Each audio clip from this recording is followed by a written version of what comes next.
ये सबसे ज्यादा ग्रीनरी एरिया है भोपाल शहर का, और ये कट गया तो भोपाल की आबोहवा बदल जाएगी।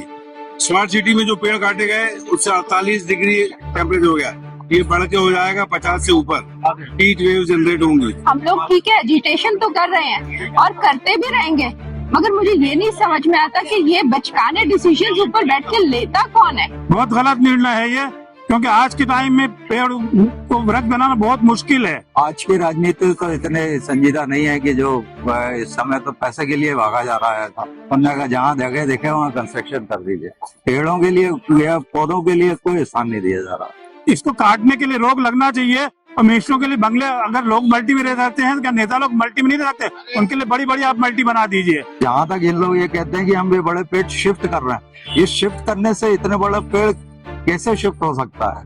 आप हिस्ट्री उठा के देख लिए, जहाँ जहाँ पेड़ शिफ्ट हुए वहाँ मर गए वो। चिपकू आंदोलन होगा जैसा एक बार राजस्थान में हुआ था, महिलाएं और पुरुष चिपकेंगे, क्योंकि ये पेड़ काटने से भोपाल शहर का पर्यावरण समाप्त हो जाएगा। पेड़ बचाओ जीवन बचाओ, पेड़ बचाओ जीवन बचाओ, पेड़ बचाओ जीवन बचाओ, पेड़ बचाओ जीवन बचाओ।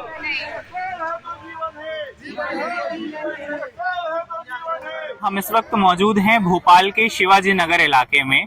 बीते कुछ दिनों से यह इलाका बेहद चर्चित रहा है। इसका एक पर्यावरणीय कारण यह है कि सरकार के एक फैसले के बाद यहाँ के 29,000 पेड़ काटे जाने हैं।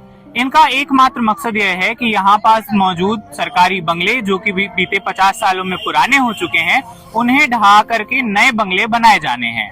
बंगलों के इस आवासीय विस्तार के चलते इन 29,000 पेड़ों को काटा जाना है, जिसका यहाँ के आम नागरिक लगातार विरोध कर रहे हैं। ट्रीज कम होते जा रहे हैं, लोग बढ़ते जा रहे हैं, तो कहीं ना कहीं डिसबैलेंस जो होता जा रहा है।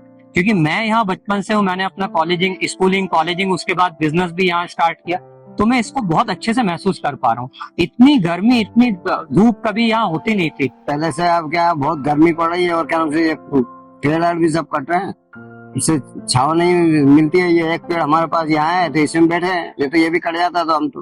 पेड़ों का महत्व इसलिए कि छाँव में बैठते हैं, सोते हैं, सब लोग यहाँ आते हैं, हवा आती है, बढ़िया छाँव रहती है। देखिए मैं एक साइकिलिस्ट हूँ, हमारे घर में आम खाते हैं, आम के बीज सूखते रहते हैं, जामुन खाते हैं, उनके बीज सूखते रहते हैं। और हम लोग सुबह, आप भी साइकिलिस्ट हैं, ग्रुप्स चलाते हैं हम लोग, हम अपनी पॉकेट्स में सुबह वो गुठलियां रख के जाते हैं, दूर दराज में हम लोग फेंकते चलते हैं।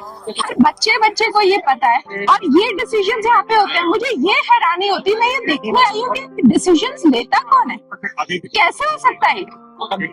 क्या कोई दिल दिमाग कुछ नहीं है? लोगों का कहना है कि इससे पहले भी स्मार्ट सिटी प्रोजेक्ट के तहत इस इलाके के पेड़ काटे जाने थे, जिसका विरोध हुआ, और इसके बाद यह स्मार्ट सिटी प्रोजेक्ट टीटी नगर में शिफ्ट किया गया था। जब ऐसे इश्यूज आते हैं तब लोग उसमें जागरूक होते हैं। जैसे जब पहले भी स्मार्ट सिटी में इसको खत्म करने की कोशिश की गई थी, तब लोग खड़े हो गए थे। आज फिर लोग खड़े हो गए हैं, तो ये इस बात का सबूत है कि जब आवश्यकता होगी तो पर्यावरण के लिए लोग खड़े हो जाएंगे। गवर्नमेंट से हमारी यही अपील है कि इस प्रोजेक्ट के लिए कहीं किसी भी जगह को शिफ्ट करें, लेकिन पेड़ों को शिफ्ट न करें। क्योंकि लास्ट टाइम भी जो पेड़ों को शिफ्ट करने वाली बात हुई थी टीटी नगर स्टेडियम के पास, तो सक्सेसफुल हो नहीं पाया।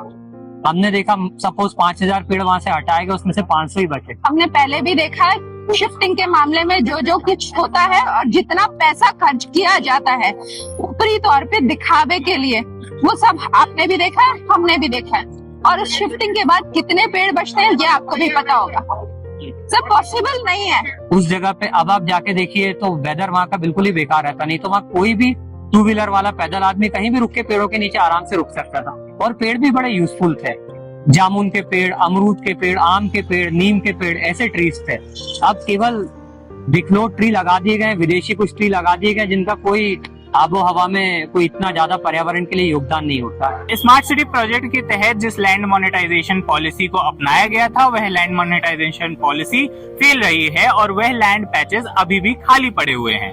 लोगों का कहना है कि इन सरकारी बंगले वहां पे बनाए जा सकते हैं और इस जगह को बचाया जा सकता है। इस जगह को बचाया जाना लोगों के अनुसार इसलिए भी जरूरी है क्योंकि यह शहर के लंग्स की तरह काम करता है। मेरा बचपन यही गुजरा है, मैंने यहाँ से पेड़ों को देखा है।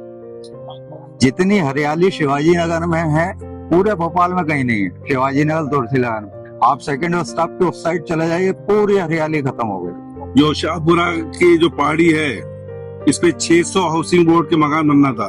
उस समय हमने इसको रोका था, तो ग्रीन है, आज तक नहीं बना। इसी तरह से ये जो एरिया है, इसको भी बचाएंगे। ये वन भवन बना हुआ है वन विभाग का। आप यहाँ देखिए, यहाँ मेरे यानी यहाँ 16,000 पेड़ निपटा दिए, वन विभाग द्वारा खत्म कर दिए गए। जब ये मैं आपको ये हकीकत बता रहा हूँ, ये वन विभाग का खुद का ऑफिस बना हुआ, वो वाला जो ऑफिस था वो 4 इमली के ऊपर तक पेड़ हुआ करते थे एक समय में। जैसे अभी लगा देंगे कि साहब 1 लाख पेड़ बनाने का रिकॉर्ड बना दिया हमने, लेकिन 1 लाख पेड़ लगा तो दिया आपने, लेकिन उसमें से अगले साल देखिएगा आप 99,000 पेड़ मर चुके हैं, क्योंकि उसकी देखरेख नहीं कर पा रहे हैं। लगाना आसान है, जैसे बच्चे पैदा करते हैं हम, तो उसको बच्चे की पूरी परवरिश करते, जब तक वो खुद कमाने नहीं लग जाता तब तक माँ बाप ध्यान रखते हैं। उसी तरह का पौधा हम लगा रहे हैं, तो जब तक वो सेल्फ नहीं बन जाता कि जमीन से पानी खींच ले, तब तक उस पौधे को पानी देना हमारी जिम्मेदारी है, बड़ा करना जिम्मेदारी है। दुख होता है, तकलीफ होता है। मैं यहाँ पे नारा लगाने नहीं आई हूँ, मैं यहाँ पे मेरे को ये तकलीफ है, इस वजह से देखने आई हूँ। इस वजह से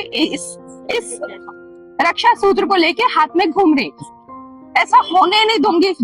बहुत टाइम तक FB पे, इंस्टा पे लोगों से पूछ भी रही थी कि कहाँ से शुरुआत करनी है। शुरुआत हो गई है और हम लोग ऐसा मैं तो नहीं होने दूंगी।